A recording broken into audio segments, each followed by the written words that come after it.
Hey guys, welcome all of you. This is the question which is related to dissolution of partnership form. So this video session includes problem solving. So based on Garner versus Murray rule. So this is the very basic level question which the dissolution of partnership form chapter has. So ಇದರಲ್ಲಿ already 2 problems complete ಮಾಡ್ಕೊಂಡಿದ್ವಿ. So next question ಇದೆ, that is ABC were 3 partners who divides profits equally. On the dissolution of partnership form, the balance sheet stands thus. Liabilities assets ಕೊಟ್ಟಿದ್ದಾನೆ. So ಇದರಲ್ಲಿ capital accounts of A and B ಇದೆ. Partners 3 ಜನ ಇದ್ದಾರೆ, A B and C. But ಇಲ್ಲಿ capital accounts A ಮತ್ತು B ಇದು ಮಾತ್ರ ಕೊಟ್ಟಿದ್ದಾನೆ.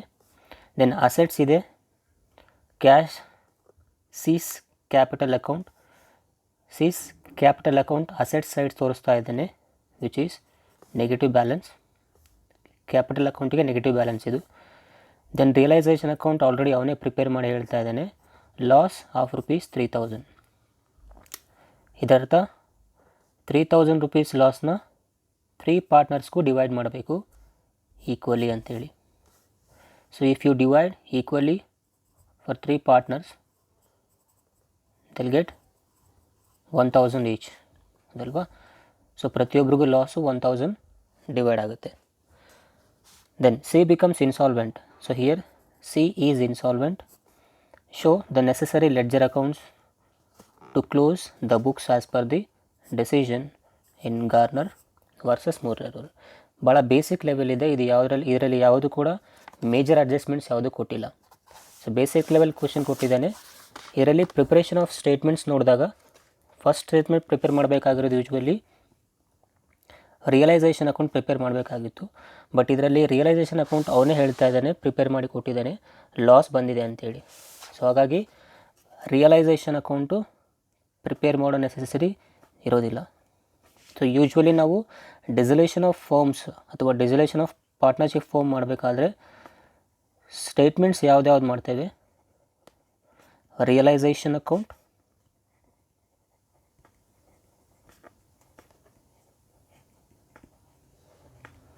partners capital account,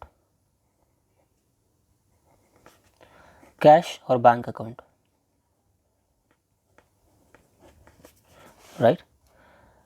ಆದರೆ ಈ ಪ್ರಾಬ್ಲಮ್ನಲ್ಲಿ ಅವನು ರಿಯಲೈಸೇಷನ್ ಅಕೌಂಟ್ ಆಲ್ರೆಡಿ ಪ್ರಿಪೇರ್ ಮಾಡಿದ್ದಾನೆ. ಸೊ ಹಾಗಾಗಿ ಇದನ್ನು ಸ್ಕಿಪ್ ಮಾಡಿ. ಈಗ ಪ್ರಿಪೇರ್ ಮಾಡಬೇಕಾಗಿರೋದು ನಾವು ಯಾವುದು, ಪಾರ್ಟ್ನರ್ಸ್ ಕ್ಯಾಪಿಟಲ್ ಅಕೌಂಟ್ ಮತ್ತು ಕ್ಯಾಶ್ ಅಕೌಂಟ್, ಈ 2 ಅಕೌಂಟ್ ಪ್ರಿಪೇರ್ ಮಾಡ್ಕೋಬೇಕು.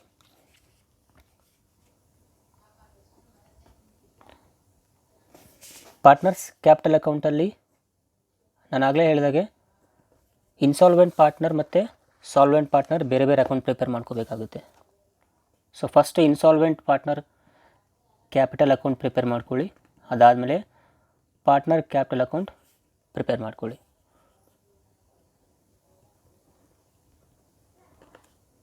ಇನ್ಸಾಲ್ವೆಂಟ್ ಪಾರ್ಟ್ನರ್ ಈ ಪ್ರಾಬ್ಲಮ್ನಲ್ಲಿ ಯಾರು, C, and solvent partner A and B.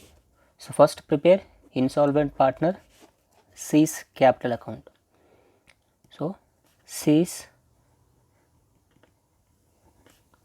capital account format ಗೊತ್ತಿದೆ ಅಲ್ವಾ. ಲೆಡ್ಜರ್ ಅಕೌಂಟ್ ಪ್ರಿಪೇರ್ ಮಾಡ್ಕೋಬೇಕು. ಇದರಲ್ಲಿ ಲೆಡ್ಜರ್ ಅಕೌಂಟ್ ಪ್ರಿಪೇರ್ ಮಾಡಿ ಆದಮೇಲೆ ಎಂಟ್ರೀಸ್ ಮಾಡ್ತಾ ಹೋಗಬೇಕು 1 by 1. ಲೆಡ್ಜರ್ ಅಕೌಂಟ್ ಡ್ರಾ ಮಾಡ್ಕೊಂಡಾದಮೇಲೆ ಎಂಟ್ರಿ ಮಾಡ್ತಾ ಹೋಗಿ 1 by 1. C's capital account entry ಇದೆ ಫಸ್ಟ್ 2000. ಸೊ ಅದು ಡೆಬಿಟ್ ಎಂಟ್ರಿ ಬರುತ್ತೆ. To balance brought down 2000.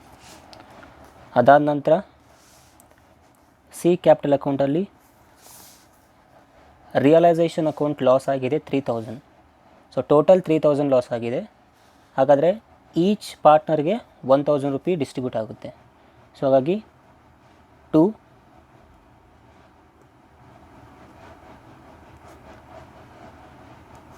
realization account, loss transferred.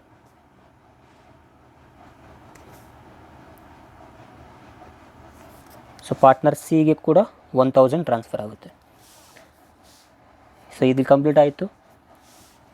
ನಾವು ಟೋಟಲ್ 3000 rupees ಡೆಬಿಟ್ ಬ್ಯಾಲೆನ್ಸ್ ಆಗುತ್ತೆ capital C's capital account. Same amount transfer to credit side. ಈಗ ಈ 3000 rupeesನ ಯಾರು ಬೇರ್ ಮಾಡ್ತಾರೆ? ಸಾಲ್ವೆಂಟ್ ಪಾರ್ಟ್ನರ್ಸ್ ಬೇರ್ ಮಾಡ್ತಾರೆ, ಹೌದಲ್ವಾ? So C has to bring 3000 rupees but he becomes insolvent. So insolvent ಆದಾಗ partner A and B, so ಅವರು ಇಲ್ಲಿ ಪೇಮೆಂಟ್ ಮಾಡ್ತಾರೆ 3000 rupeesನ. 3000 rupeesನ ಎ ಮತ್ತು ಬಿ ಪೇಮೆಂಟ್ ಮಾಡಬೇಕು. ಯಾವ ರೇಷಿಯೋದಲ್ಲಿ ಪೇಮೆಂಟ್ ಮಾಡ್ತಾರೆ A and B? Based on their capital ratio. So ಅವ್ರ ಕ್ಯಾಪಿಟಲ್ ಎಷ್ಟಿದೆ? 10,000 ಮತ್ತು 2,500. ಫಸ್ಟ್ ರೇಷಿಯೋ ಫೈಂಡ್ ಔಟ್ ಮಾಡ್ಕೊಳ್ಳಿ. ಅದಾದಮೇಲೆ 3000 rupeesನ ಎ ಮತ್ತು ಬಿ ಯಾವ ರೇಷಿಯೋನಲ್ಲಿ ಮೀನ್ ಅಮೌಂಟ್ ಎಷ್ಟು ಕೊಡಬೇಕಾಗುತ್ತೆ ಅಂತೇಳಿ ಕ್ಯಾಲ್ಕುಲೇಟ್ ಮಾಡೋದು. ನಾವು capital of A and B. So A capital is 10,000, B's capital is 2,500. So 2.5 ones are 2.5 fours are. You'll get 4:1. So this is capital ratio. On the basis of 4:1, A ಮತ್ತು B 3000 rupees payment ಮಾಡ್ತಾರೆ. So A will pay 4/5 into 3000 and B will pay 1/5 into 3000. So it is 2400 and this one is 600. So A pays 2400 and B pays 600. 3000 ನಲ್ಲಿ ಇಲ್ಲೇನು ಬರೀತೀರಾ ಹಾಗಾದರೆ? By A's capital account which he bring 2400 and B's capital account which brings 600. This is what preparation of insolvent partner capital account. ಈಗ solvent partners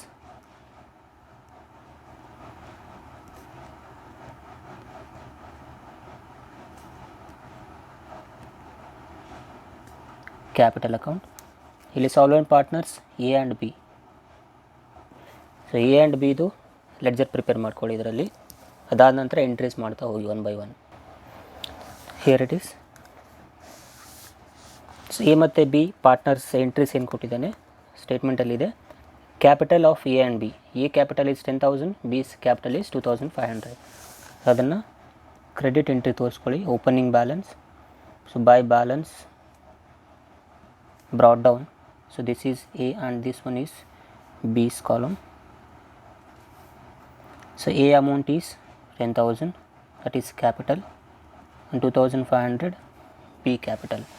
ಇಲ್ಲಿ seize capital open ಮಾಡಬೇಕಾದ್ರೆ opening balance debit side ತೊಗೊಂಡಿದ್ವಿ. ಯಾಕೆ ಅಂದರೆ ಇದು negative balance ತೋರಿಸ್ತಾ ಇತ್ತು. ಇನ್ನು opposite ಆಗಿ ಇಂಡೈರೆಕ್ಟಾಗಿ ಹೇಳಬೇಕಂದ್ರೆ ಲೈಕ್ ಬ್ಲೈಂಡಾಗಿ ಹೇಳೋದಾದರೆ ಕ್ಯಾಪಿಟಲ್ ಅಕೌಂಟ್ ಯಾವಾಗಲೂ ಅಸೆಟ್ ಸೈಡ್ ಕೊಟ್ಟಾಗ ಅದನ್ನು ಪಾರ್ಟ್ನರ್ಸ್ ಕ್ಯಾಪಿಟಲ್ ಅಕೌಂಟ್ ಓಪನ್ ಮಾಡಬೇಕಾದ್ರೆ ಅಪೋಸಿಟ್ ಎಂಟ್ರಿ ಬರುತ್ತೆ. ಅಂದರೆ ಇಲ್ಲಿ ಕ್ರೆಡಿಟ್ ಸೈಡ್ ಅಂತ ನೀವು ಅಂದ್ಕೊಂಡ್ರೆ ಇಲ್ಲಿ ಡೆಬಿಟ್ ಸೈಡ್ ಎಂಟ್ರಿ ಬರ್ಕೋಬೇಕು ಕ್ಯಾಪಿಟಲ್. ಅದೇ ಇಲ್ಲಿ ಡೆಬಿಟ್ ಸೈಡ್ ಅಂತ ನೀವು ಅಂದ್ಕೊಂಡ್ರೆ ಅದನ್ನು ಪಾರ್ಟ್ನರ್ಸ್ ಕ್ಯಾಪಿಟಲ್ ಅಕೌಂಟಲ್ಲಿ ಕ್ರೆಡಿಟ್ ಸೈಡ್ ತೋರಿಸ್ಕೋಬೇಕು. ಓಕೆ, ಯಾವಾಗೇ ಆಗಲಿ ಕ್ಯಾಪಿಟಲ್ ಬ್ಯಾಲೆನ್ಸ್ ಕೊಟ್ಟರೆ.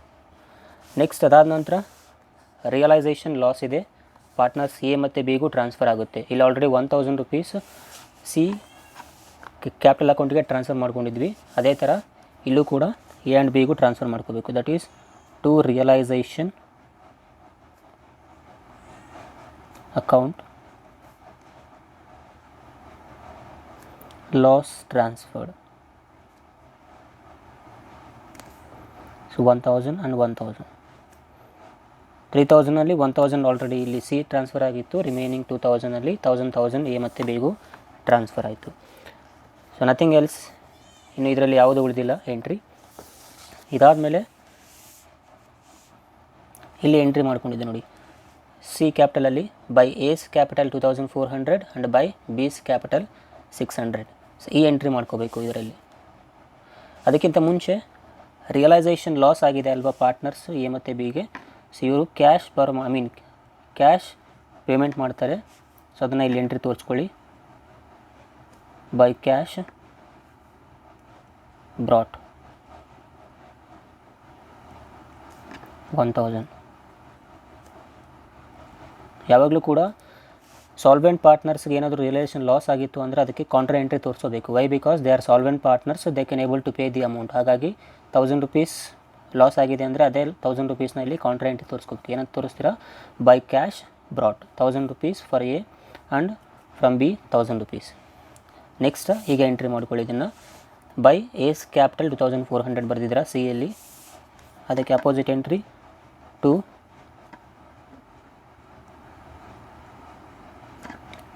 C's capital account. So A ಇದು 2400, B ಇದು 600.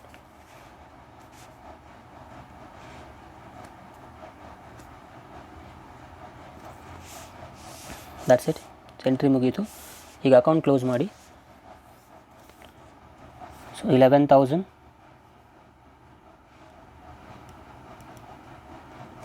this one is 3,500. Same amount transfer ಮಾಡಿ ಇಲ್ಲಿ 11,000 3,500.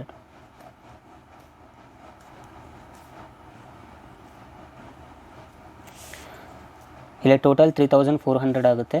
11,000 ಮೈನಸ್ 3,400 ಈಸ್ 7,600. ಸೊ ಇಲ್ಲಿ 3,500 minus 1,600, it's 1,900 balance. This is to cash account. So ಈ amount repayable ಮಾಡಬೇಕು ಯಾರಿಗೆ? ಎ ಮತ್ತು ಬಿ ಪಾರ್ಟ್ನರ್ಸ್ಗೆ. ಇದನ್ನು ಟು ಕ್ಯಾಶ್ ಅಂತ ತೋರಿಸ್ಕೊಳ್ಳಿ ಎಂಟ್ರಿ. ಅದಾದ ನಂತರ ಕ್ಲೋಸ್ ಮಾಡ್ಕೊಂಬಿಡಿ account. Partners capital account close ಆಯಿತು. This is insolvent partners capital account and this one is solvent partner capital account. ಇದಾದ ನಂತರ last one is cash account. Cash account ಏನಂತ prepare ಮಾಡ್ತೀರಾ? Opening balance ತೊಗೊಳ್ಳಿ first cash. ಅದಾದ ನಂತರ partners capital ಅಕೌಂಟಲ್ಲಿ ಯಾವುದಾದ್ರೂ ಕ್ಯಾಶ್ ಎಂಟ್ರಿ ಬರ್ಕೊಂಡಿದ್ರೆ ಅದನ್ನು ಕ್ಯಾಶ್ ಎಂಟ್ರಿನ ಐದರ ಡೆಬಿಟ್ ಇದ್ದರೆ ಕ್ರೆಡಿಟ್ ಎಂಟ್ರಿ ಹೋಗುತ್ತೆ, ಅಥವಾ ಕ್ರೆಡಿಟ್ ಇದ್ದರೆ ಡೆಬಿಟ್ ಎಂಟ್ರಿ ತೋರಿಸ್ಕೋಬೇಕು. ಸೊ ಫಸ್ಟ್ ಪ್ರಿಪೇರ್ ಮಾಡ್ಕೊಳ್ಳಿ cash account. So the next is cash account. Cash ಅಕೌಂಟಲ್ಲಿ ಫಸ್ಟ್ ಓಪನಿಂಗ್ ಬ್ಯಾಲೆನ್ಸ್ ತೊಗೊಳ್ಳಿ. ಇದರಲ್ಲಿ ಕೊಟ್ಟಿದ್ದೇನೆ opening balance cash 7,500. That is to balance brought down 7,500. ಇದಾದ ನಂತರ ಪಾರ್ಟ್ನರ್ಸ್ ಕ್ಯಾಪಿಟಲ್ ಅಕೌಂಟಲ್ಲಿ ಚೆಕ್ ಮಾಡ್ತಾ ಹೋಗಿ ಕ್ಯಾಶ್ ಎಂಟ್ರಿ ಎಲ್ಲೆಲ್ಲಿದೆ ಅಂಥೇಳಿ. So there is no cash entry here. C's capital ಅಕೌಂಟಲ್ಲಿ ಯಾವುದೇ ಕ್ಯಾಶ್ ಎಂಟ್ರಿ ಇಲ್ಲ. ನೆಕ್ಸ್ಟ್ ಸಾಲ್ವೆಂಟ್ ಪಾರ್ಟ್ನರ್ಸ್ ಕ್ಯಾಪಿಟಲ್ ಅಕೌಂಟಲ್ಲಿ ನೋಡಿ,